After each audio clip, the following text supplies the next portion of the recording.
I kept one photo from my time with Marcus, not of us together, but of his grandmother teaching me to make pasta. Before I knew the truth, when love felt simple and family meant safety. A reminder that even in the darkest systems, there had been moments of genuine connection. Those moments made the betrayal worse, but also reminded me that I'd had the capacity to love. Maybe someday, I would again. The story ended not with justice, exactly, but with survival. The Castellano tradition was broken, its victims freed or at least acknowledged. We'd paid in ways that couldn't be calculated, lost things that couldn't be recovered. But we'd also found strength we didn't know existed, forged bonds through shared trauma, and prevented future generations from suffering as we had. My phone rang with an unknown number. Usually I didn't answer, but something made me pick up. A young woman's voice trembling, asking if I was the one who'd exposed the Castellanos. Her fiancé's family had a similar tradition. She'd found my story online, recognized the signs, needed help getting out. I gave her the number for the victim advocacy group, promised to meet her tomorrow, told her she wasn't crazy. After we hung up, I sat in my small kitchen, looking at the life I'd built from ruins. Not the life I'd planned, but one with purpose. The Castellano tradition had ended with my refusal, but its victims would need support for generations. This was my work now, my purpose carved from pain. Tomorrow I'd meet another scared woman, help her see the truth hidden behind tradition, support her escape from a system designed to trap her. The cycle continued, but now we had tools to break it. Knowledge, support, proof that survival was possible. The cost had been everything I'd thought I wanted. The reward was a truth that might save others. Most days that felt like enough. The discovery in Mrs. Castellano's past explained everything. Her sister hadn't just moved away, she'd been the first to refuse the examination. The family had erased her existence, but digital archives revealed her fate. She'd lived quietly in Maine for 30 years, running a small bakery, never marrying. I found her through property records and made the call that changed everything. Her voice cracked when I mentioned the Castellanos. She agreed to provide a sworn statement about her experience, about the threats, about why she'd stayed silent. Her testimony would prove the pattern went back generations. I drove 12 hours straight to meet her,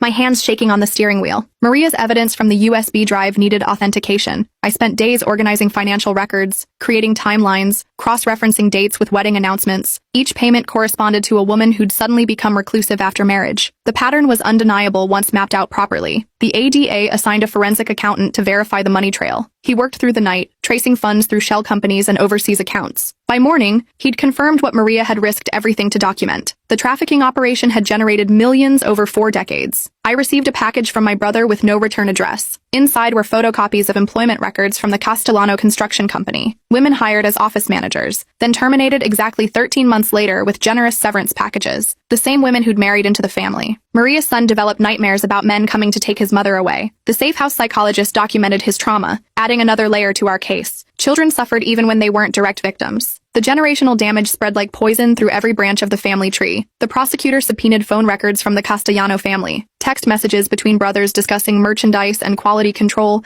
made even hardened investigators sick. They'd developed code words over the years, but the context was clear. Women were products to be evaluated and sold. I testified for 6 hours straight, detailing every manipulation, every threat, every moment of terror. The defense attorney tried to paint me as vindictive, but the evidence supported every claim. When he suggested I'd orchestrated everything for attention, I simply pointed to my destroyed life as proof of the cost of speaking truth. Marcus took the stand against his family. His testimony revealed the grooming process, how boys were taught to see the tradition as protective rather than predatory. He broke down describing the moment he'd realized what his family really did. The courtroom fell silent as he detailed his father's lessons about maintaining family honor through control. The forensic analysis of the Italian contracts was devastating. Professional translators confirmed the documents were bills of sale, complete with terms of transfer and payment schedules. Some contracts included provisions for returns if the product proved unsatisfactory. The language was clinical, dehumanizing, undeniable. 3 more women came forward during the trial. Each had escaped the Castellano family at different times. Each had been silenced through threats or payoffs. Now they spoke freely, their testimonies painting a picture of systematic abuse spanning generations. The prosecutor had to request additional court time to hear them all. Mrs. Castellano's sister flew in from Maine to testify. Seeing her in person, I understood why she'd stayed hidden. She looked broken despite 30 years of freedom. Her testimony about the night she'd refused the examination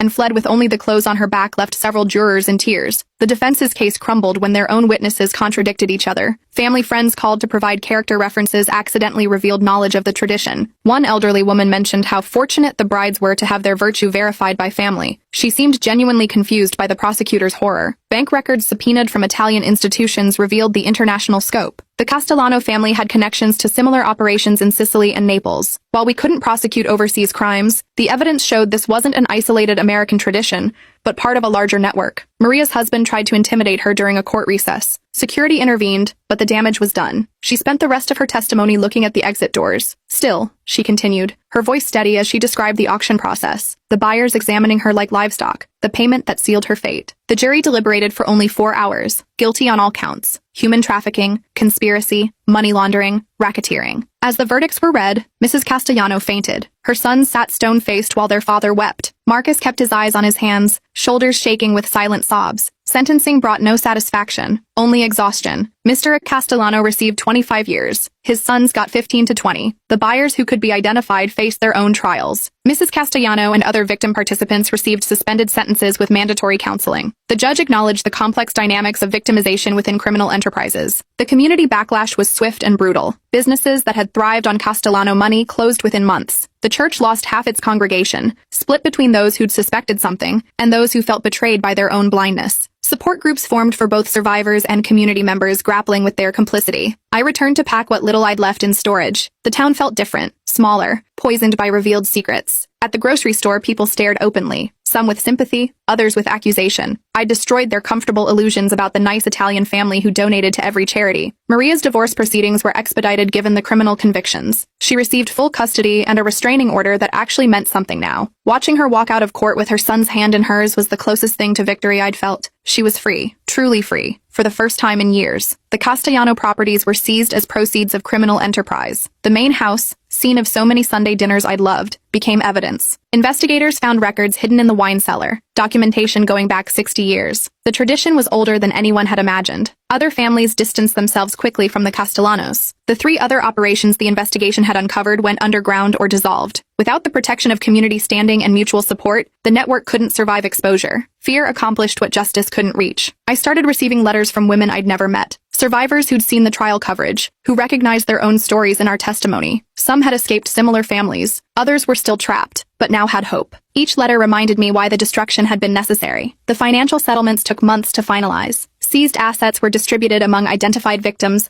according to a formula that tried to quantify suffering. It was impossible, of course. How do you put a price on years of captivity, on children raised in trauma, on lives destroyed by tradition? But the money helped with practical needs. Marcus completed his sentence in minimum security, his cooperation earning early release. He sent one final letter apologizing for everything, acknowledging he'd never truly understand the harm his family had caused. He was moving across the country, changing his name, trying to build something from the ashes of his old life. I found work with a nonprofit focused on domestic trafficking. My experience, painful as it was, qualified me uniquely to help other survivors navigate the legal system. Every woman I helped escape felt like a small victory against the Castellanos and families like them. The nightmares faded slowly. Therapy helped, but time helped more. I learned to stop flinching at Italian accents, to eat pasta without remembering Mrs. Castellano's kitchen, to see wedding announcements without panic. Recovery meant reclaiming small pieces of normal life. Maria and I maintained contact through careful channels. She'd enrolled in community college, studying social work. Her son was thriving in their new life. The nightmares replaced by normal childhood concerns. We didn't talk often, but knowing she was building something good helped on the bad days. The case files were sealed after appeals were exhausted. Boxes of evidence documenting generations of trafficking locked away in federal storage. But the knowledge remained in the community, in the survivors, in the systems now watching for signs they'd previously ignored. 5 years after that night Marcus first told me about the examination, I stood in a courthouse again, this time as an advocate, supporting another woman whose immigrant family had similar traditions. The cycle continued, but now we had precedent, support systems, and prosecutors who believed. The Castellano case had changed how these crimes were understood and prosecuted. I never returned to my hometown except for necessary legal proceedings. The place held too many poisoned memories, but I heard from others how it had changed. The Castellano name was gone from buildings, scholarships, memorial plaques. The family's legacy had been erased as thoroughly as they'd once erased Mrs. Castellano's sister. Sometimes I wondered about the women who'd chosen to stay with their buyers, rather than risk everything testifying. I understood their choice even as it frustrated me. The system had been designed to make escape seem impossible. Those who'd found small freedoms within captivity weren't villains, just survivors making impossible choices. The federal training program based on our case became mandatory for law enforcement in multiple states. I occasionally spoke at trainings, sharing our story with rooms full of skeptical officers who'd learned to recognize signs they'd previously dismissed. Each training felt like extending our victory beyond our individual freedom. On quiet evenings, I thought about the life I'd planned with Marcus, the children we'd never have, the family dinners that had hidden horror, the love that had been real even if built on lies, grief for what never was mixed with gratitude for escape. Both feelings were true, both were mine to carry. The work continued. Every month brought new calls from women recognizing their own situations in our story. Some I could help immediately, others needed years of support before taking action. The Castellano tradition was broken, but similar systems persisted in shadows, waiting to be exposed. I kept Maria's first letter to me after the trial. She'd written simply that her son had laughed for the first time in months. That single line reminded me why every loss had been worthwhile. Children laughing freely because their mothers were free. That was the truest victory against the Castellanos and everything they'd represented. The anniversary of my escape passed quietly each year. No celebration, just acknowledgement of survival. I'd built a life from ruins, found purpose in pain, created meaning from destruction. It wasn't the life I'd planned, but it was mine, honestly earned and freely chosen. My phone rang with another unknown number, another woman needing help, another family tradition hiding trafficking, another cycle to break. I answered, ready to believe her, support her, help her find the courage to run. This was my work now, my purpose carved from experience. The Castellano tradition had ended with my refusal to submit. Now I helped others find their own refusal, their own escape, their own freedom. The cost had been everything I'd thought I wanted. The reward was truth, survival, and the knowledge that others would be spared because I'd spoken. Most days that was enough. Some days it was everything.